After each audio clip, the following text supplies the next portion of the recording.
నేర్చుకునే పద్ధతి. తెలుగు అక్షరాల కళాక్షరిక. దక్షిణాది తమిళ, మలయాళ, కన్నడ, తెలుగు భాషల్లో అంతరించిపోయే ప్రమాదం ఎక్కువగా ఉన్నది మన తెలుగుకే. తెలుగు నామరూపాలు లేకుండా ఎప్పటికి పోతుంది అన్నది మన ప్రయత్నాలను బట్టి ఉంటుంది. ఇప్పటి మన సంకల్పం, పట్టుదల ప్రకారం చూస్తే ఖచ్చితంగా ఇంకో 200 ఏళ్లలో మొదట తెలుగు లిపి అదృశ్యం కావచ్చు. మాట్లాడే భాషగా తెలుగు ఇంకొంత ఎక్కువ కాలం బతకవచ్చేమో, కానీ ఆ మాట్లాడే తెలుగులో తెలుగు 10% మిగిలి ఉంటే గొప్ప. ఇంకో 500 సంవత్సరాల తరువాతి వారికి ఇప్పటి మన వాడుక తెలుగు శ్రీనాథుడి పద్యాల్లా ఎవరైనా విడమరిచి చెబితే తప్ప అర్థం కాకపోవచ్చు. కనీసం ఇంకో 10,000 సంవత్సరాలైనా బతికి బట్టగట్టి బలుసాకైనా తిని నిలబడగల కండపుష్టి, ఎముకల బలం తెలుగుకు ఉన్నమాట నిజమే అయినా ఇప్పటి పరిస్థితులు మాత్రం అందుకు అనుగుణంగా లేవు. తెలుగు లిపి నెమ్మదిగా విలువ లేనిదే అవుతుంది. తరువాత మాట కూడా విలువ లేనిదే అవుతుంది. ఖచ్చితంగా ఇదంతా ఎప్పటికి జరుగుతుంది అని తేల్చడం ఈ ఎపిసోడ్ ఉద్దేశం కాదు. మహా అయితే ఇంగ్లీషు రాని తెలుగువారు మాత్రమే తెలుగు మాట్లాడుతూ ఉంటారు. భవిష్యత్తులో తెలుగు మాట్లాడేవారిని అనాగరికులుగా చూడరని భరోసా అయితే ఏమీ లేదు. ఇంతకంటే లోతుగా భాష కనుమరుగయ్యే ప్రమాదం గురించి మాట్లాడి ప్రయోజనం లేదు. మన పొరుగున కర్ణాటక సముద్ర తీరం మంగళూరు, ఉడిపి ప్రాంతాల్లో తుళు మాట్లాడతారు. తుళు ప్రత్యేక భాషే అయినా 1,000,000 మంది దాకా తరతరాలుగా మాట్లాడుతున్నా ఇప్పుడు తుళుకు లిపి లేదు. కన్నడ లిపిలోనే తుళు భాషను రాయాలి. నిజానికి 600 సంవత్సరాల క్రితం వరకు తుళు భాషకు ప్రత్యేకమైన లిపి ఉండేది.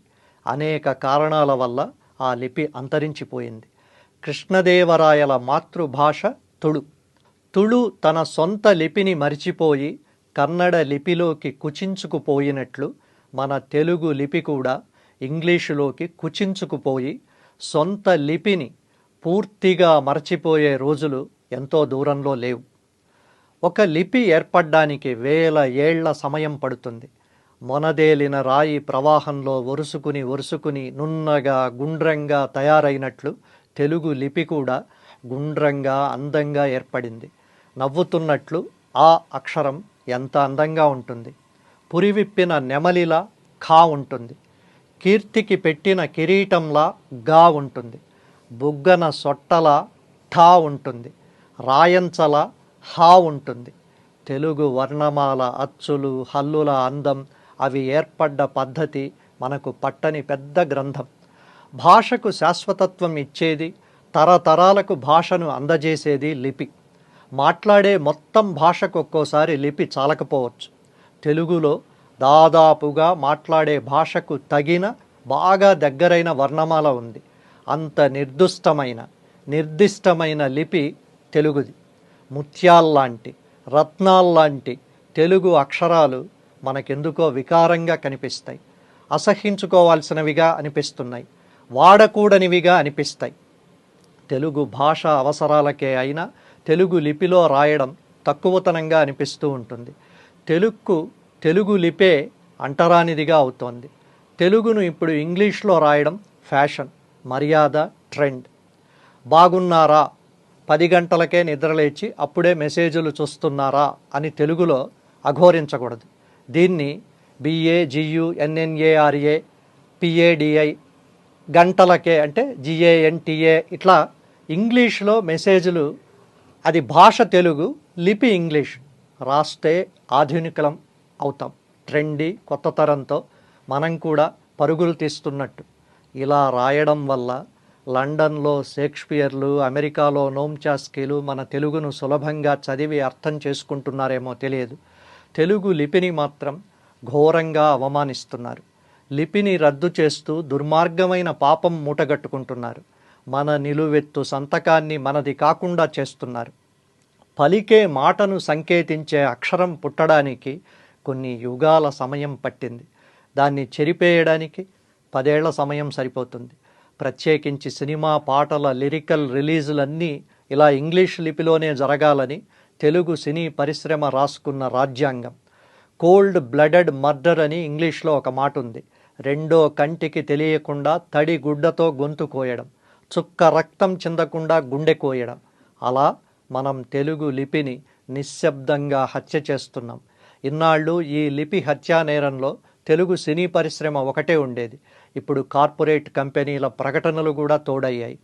ది బిగ్ బాస్కెట్ ప్రామిస్, ప్రతిరోజు, అంటే ఇది తెలుగులో ఉండదు, PRATIROJU, తక్కువ TAKUKKUVA, ధరలకు DHARALAKU లాంటివి ప్రతిరోజు లెక్కలేనన్ని ప్రకటనలు.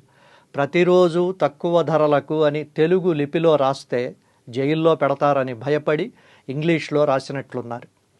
ఇలా రాయడం వల్ల ఒకే సమయంలో నిరక్షర కుక్షులమైన మనకు 2 భాషలు నేర్పుతున్నామని వారు అనుకుంటూ ఉంటే వారి పాద ధూళి కోసం మనం ప్రయత్నించాల్సిందే. మనకు మనమే చెరిపేసుకుంటున్న చరిత్ర మనది. మనకు మనమే అక్షరాన్ని బూడిద చేసుకుంటున్న పాపం మనది. మనకు మనమే నిరక్షరులుగా మిగిలే దైన్యం మనది.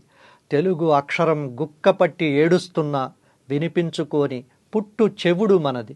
తెలుగు అక్షరం గుండెలు బాదుకుంటున్నా చూడలేని పుట్టు వైకల్యం మనది. తెలుగు పట్టని వైక్లభ్యం మనది. ఎవ్వరూ భయపడకండి. తెలుగును నడి బజారులో పట్టపగలు అందరూ చూస్తుండగా ఖూనీ చేసిన ఎవరు కేసులు పెట్టరు, పెట్టినా నిలబడవు, నిలబడినా శిక్ష పడదు, పడినా అమలు కాదు. త్వరగా పిడికిలి బిగించి ఉరికిరండి. తలా ఒక పిడిబాకు చేతబట్టి ఉబికిరండి. తెలుగును కసి తీరా పొడిచి పొడిచి చంపేద్దాం. తెలుగును తెలుగు లిపిలో రాస్తే అమ్మ భాష, తెలుగును ఇంగ్లీషు లిపిలో రాస్తే